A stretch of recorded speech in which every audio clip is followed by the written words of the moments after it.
कांवर उठा के कान्हे बन के कंवरिया चलल बारे भोले बाबा के नगरिया।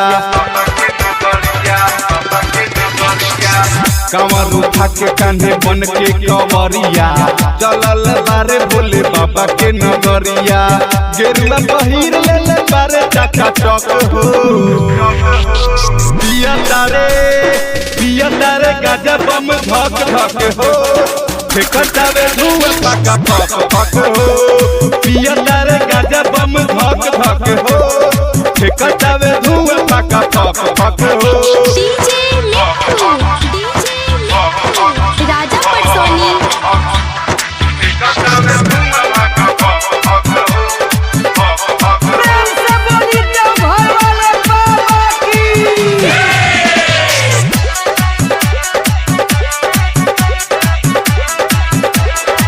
खैले बा भांग देव घर में ही डोले हर हर बम बम तिले तिले बोले। खैले बा भांग देव घर में ही डोले हर हर बम बम तिले तिले बोले। भीड़ में ये हुआ से बोले पक पक हो पिया तारे गाजा बम धक धक हो फेंकतावे धुआं पका पक पक हो पिया तारे गाजा बम धक धक हो फेंकतावे धुआं पका पक पक हो। डीजे लिट्टू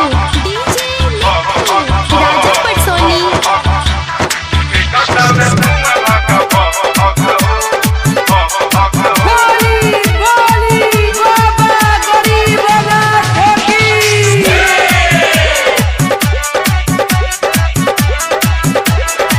बाबा नगरिया में करेला डांस सभे के भैया मिले नहीं चांस। बाबा नगरिया में करेला डांस सभे के भैया मिले नहीं चांस।